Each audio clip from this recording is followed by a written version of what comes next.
Bismillahirrahmanirrahim. In the name of Allah, the most beneficent, the most merciful. हम अपने third lecture के साथ दोबारा आपके पास आए। दुआ आप लोग प्लीज पढ़ लीजिए।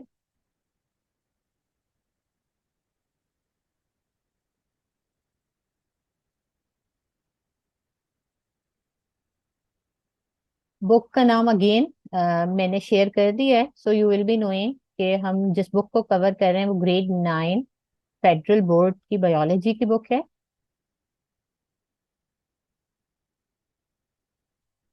चैप्टर जिसमें हमने थर्ड लेक्चर अपना प्रिपेयर किया, that is chapter number 1, introduction to biology. इस चैप्टर में हम बायो की बेसिक्स के बारे में बात कर रहे हैं। आज जो हमारा टॉपिक है वो है कंट्रीब्यूशन ऑफ मुस्लिम साइंटिस्ट, मुसलमान साइंसदान जिन्होंने जो है वो बहुत ज्यादा खिदमत अंजाम दी हैं साइंस के लिए। उसी में क्योंकि बायोलॉजी भी एक साइंस की ही फील्ड है, तो इसमें मुसलमान साइंसदानों की जो खिदमत हैं वो नाकाबिले जिक्र हैं। इसमें जो नॉलेज, फॉर एग्जांपल जो प्रोमिनेंट जो साइंसदान जिनकी बात की गई है, जो आपकी बुक में भी इंक्लूडेड हैं, वो हैं जाबिर बिन हयान हैं, अब्दुल मालिक अस्माई हैं, बू अली सीना है। इन्होंने जो सालों पहले खिदमत अंजाम दी थी, उनके बारे में कुछ चंक्स आपको बताए गए हैं, कुछ थोड़ा बहुत एक इंट्रोडक्शन है। तो इट मीन्स जो बेसिक्स थी साइंस की और बायोलॉजी की आप कह सकते हैं, वो इन लोगों ने रखी थी। एक्सपेरिमेंटल इन्वेस्टिगेशन का जो काम है, जो केमिस्ट्री का है, वो एक्चुअली उसमें जाबिर बिन हयान की जो खिदमात हैं वो काबिले जिक्र हैं। इसी तरीके से जाबिर बिन हयान ने जो है वो प्लांट्स और एनिमल्स पर बहुत काम किया और उस पर किताबें भी लिखी। जो फेमस बुक्स हैं उनका नाम आपकी बुक में इंक्लूडेड है, अन्नबातात है और अल हैवान है। ठीक है, तो ये नाम आपको जो है वो पता होने चाहिए, स्पेशली क्योंकि एमसीक्यूज में आते हैं। तो जाबिर इब्ने हयान जो है, ये इनका नाम बहुत ज्यादा बायो की फील्ड में फेमस है इस सेंस में। देन आफ्टरवर्ड बू अली सीना का नाम आपको ओवरऑल साइंस में जब भी हम मुस्लिम साइंसदानों का नाम लेते हैं तो उसमें बहुत ज्यादा इनका नाम कॉमन है, not only in biology, in the field of other sciences as well. तो बू अली सीना, अब्दुल मालिक अस्माई, इन सब की जो खिदमात हैं, हम आज बू अली सीना की थोड़ी सी बात कर लेते हैं।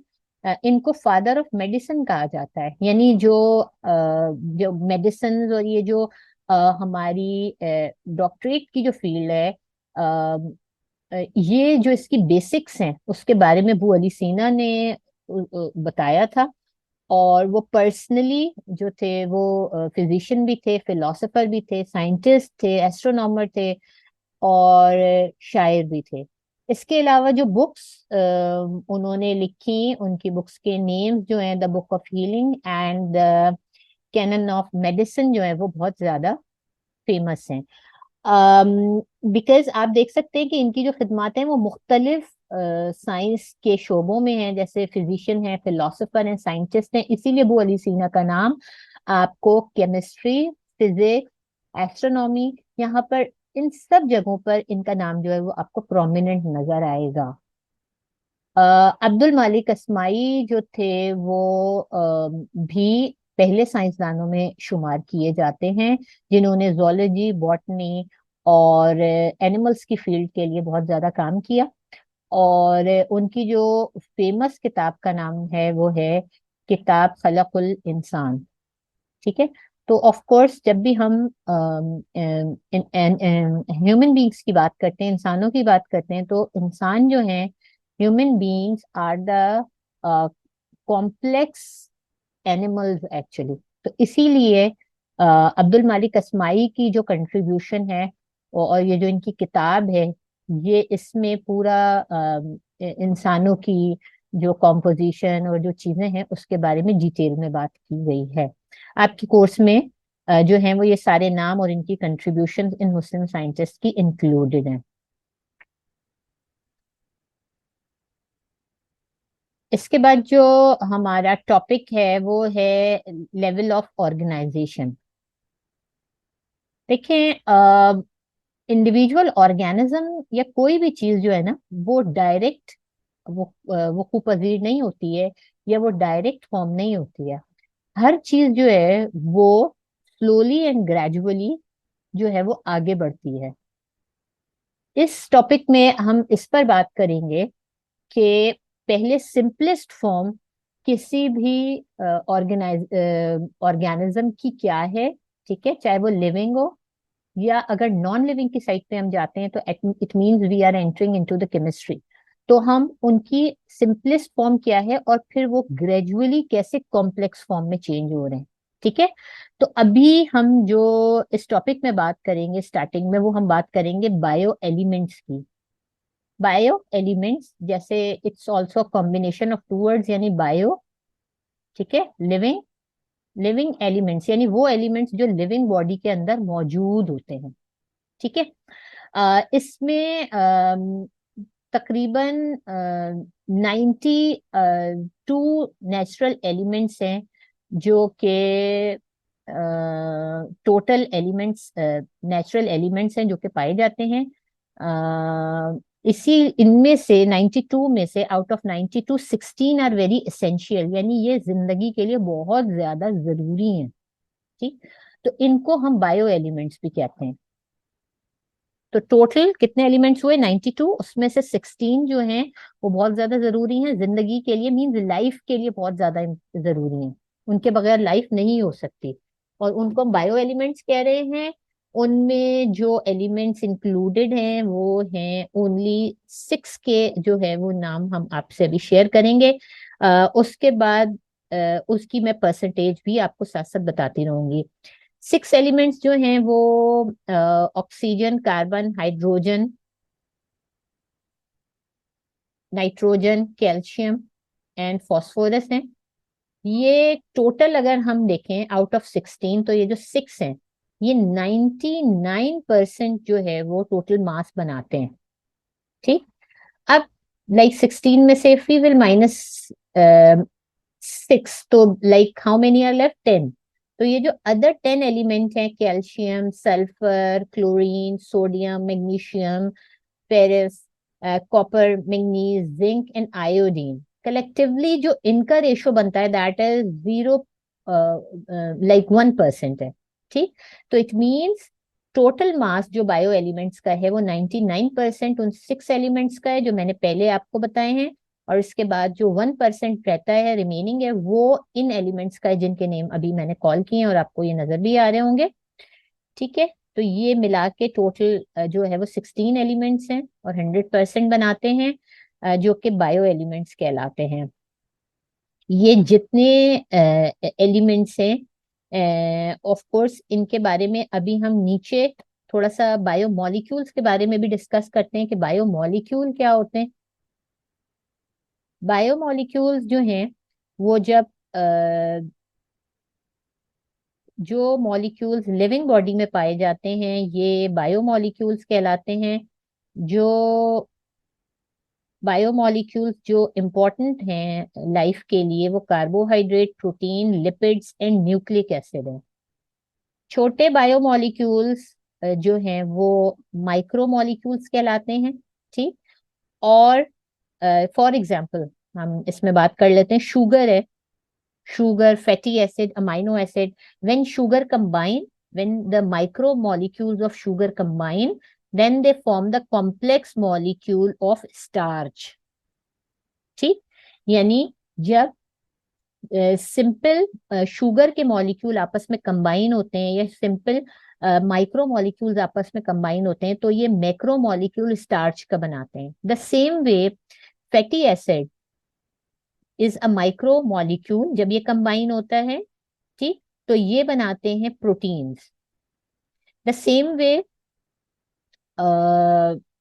ये जो हमारे न्यूक्लिक एसिड्स हैं ये जब कंबाइन होते हैं तो ये डीएनए वगैरह जो हमारे लाइक न्यूक्लियस के अंदर जो क्रोमोसोमल स्ट्रक्चर है, जिन पर डीएनए लोकेटेड होते हैं, इनकी जो फॉर्मेशन है वो इन न्यूक्लिक एसिड्स के थ्रू होती है।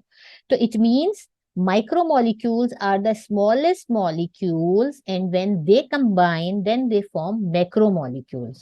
ठीक, so this is the definition। इसके अलावा एक जो आपकी बुक में शेयर किया गया है वो एक ऑर्गेनाइजेशन जिसकी मैं ऊपर बात भी कर रही थी, लेवल ऑफ ऑर्गेनाइजेशन, उसका एक टेबल के थ्रू एक्सप्लेन किया गया है ताकि आप लोगों को भी क्लियर हो कि कैसे स्मॉल मॉलिक्यूल्स जो हैं वो कंबाइन होते हैं और कैसे वो ग्रेजुअली कॉम्प्लेक्स में चेंज होते हैं। जैसे मैंने अभी आपको पीछे बायोमोलिक्यूल्स की एग्जांपल दी, माइक्रो मॉलिक्यूल्स कंबाइन होके आप देखें मैक्रो मॉलिक्यूल्स बना रहे थे, ठीक है। तो इसी तरीके से यहाँ पर लेवल ऑफ ऑर्गेनाइजेशन में हम बात करेंगे कि कैसे स्मॉल मॉलिक्यूल्स कंबाइन होके बड़े मॉलिक्यूल्स मैक्रो मॉलिक्यूल्स बनाते हैं, ठीक है। या कॉम्प्लेक्स ऑर्गेनाइजेशन में कैसे चेंज होते हैं।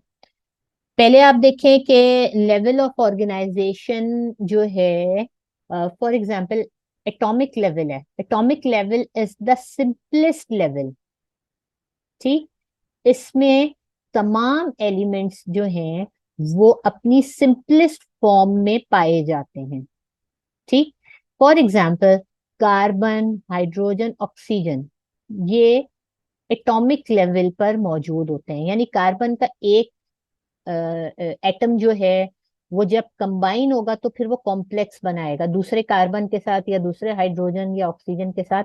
लेकिन अगर वो सिंपल एक सिर्फ कार्बन की फॉर्म में मौजूद है तो वो एटॉमिक लेवल है, ठीक। The same way molecular level आता है, सेकंड लेवल जो है, यानी जब एटम कंबाइन होते हैं तो देन वो क्या बनाते हैं।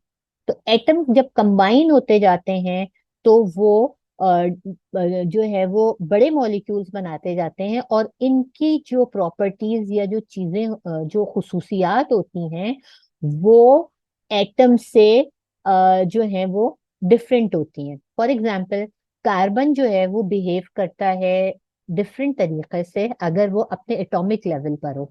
लेकिन जब यही कार्बन जो है वो किसी के साथ रिएक्शन करके, फॉर एग्जांपल हाइड्रोजन और ऑक्सीजन के हाइड्रोजन के साथ रिएक्शन करके कोई कार्बोहाइड्रेट का मॉलिक्यूल बनाए, ठीक, तो इट मींस कि उसकी जो खुसूसियात है वो कंप्लीटली चेंज हो गई, ठीक। इसी तरीके से हाइड्रोजन और ऑक्सीजन जब ये आपस में कंबाइन, जब ये एटॉमिक लेवल पर होते हैं तो इनकी खुसूसियात मुख्तलिफ होती हैं।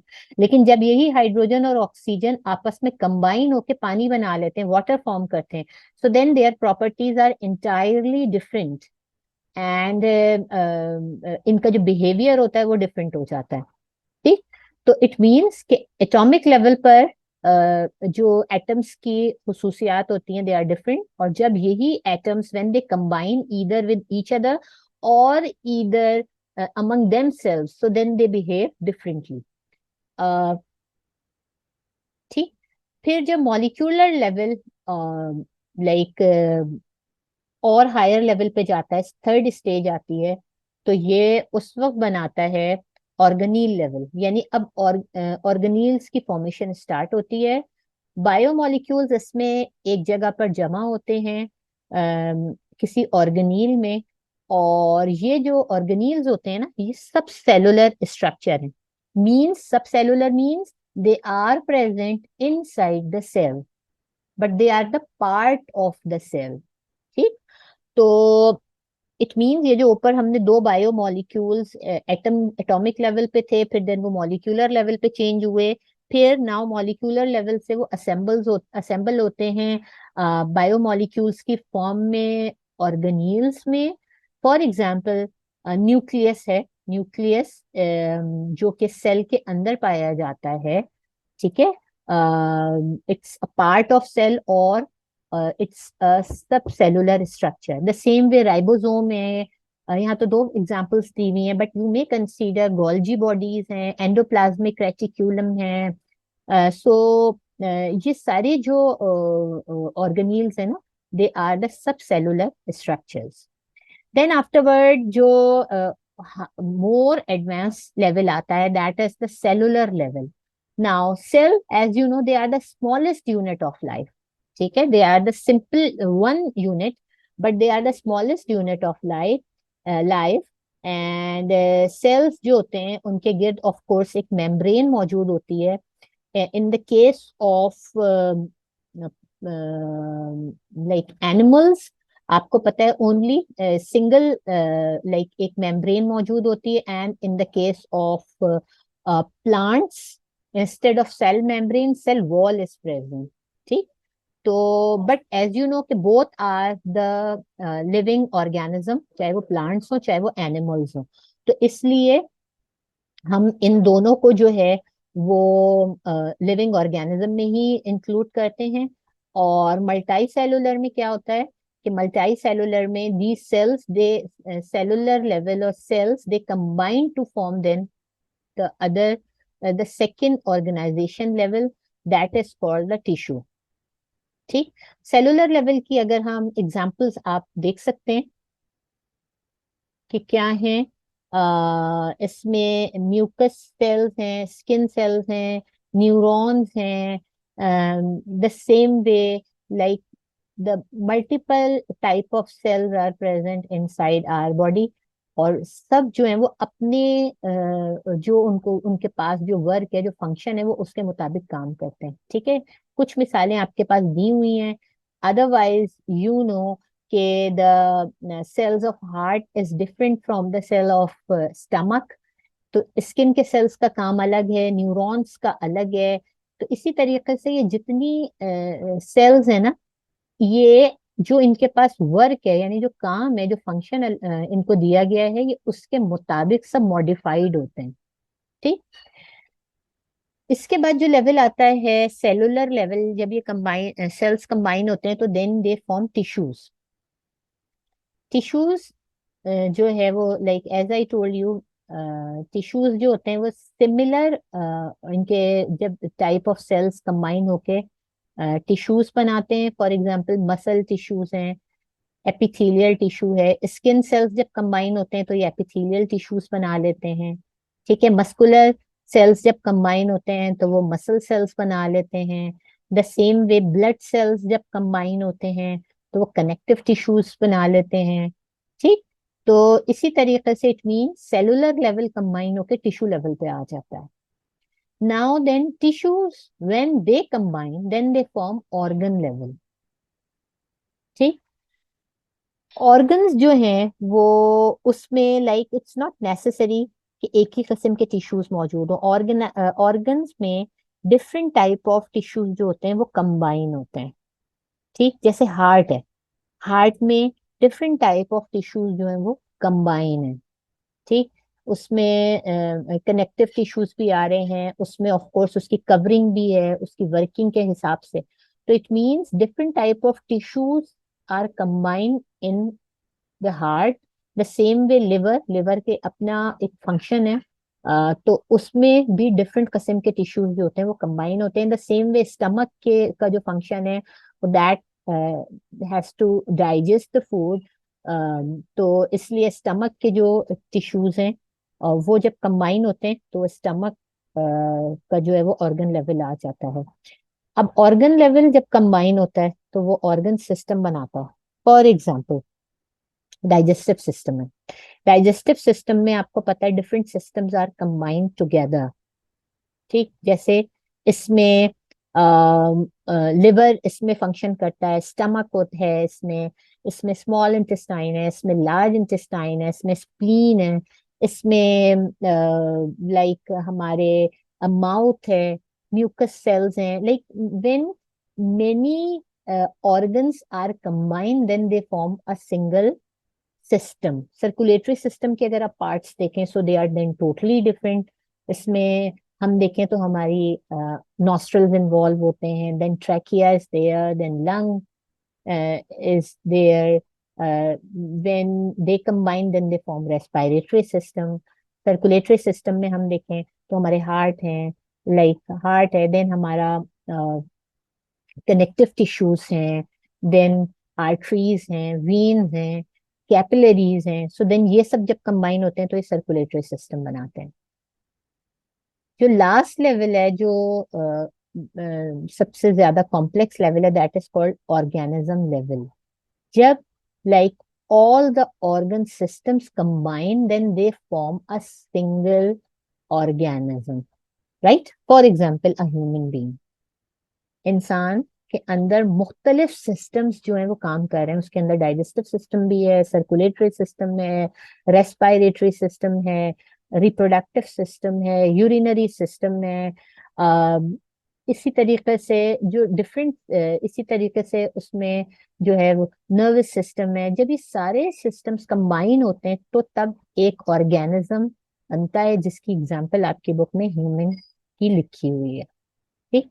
तो आई होप सो कि इट्स क्लियर टू यू कि कैसे एटॉमिक लेवल से आप देखें बेसिक से स्टार्ट हुई, और वो जो एंड है वो ऑर्गेनिज्म लेवल पे हुआ है। So this is the most higher and the complex form of life, of course, is the single organism और एन इंडिविजुअल।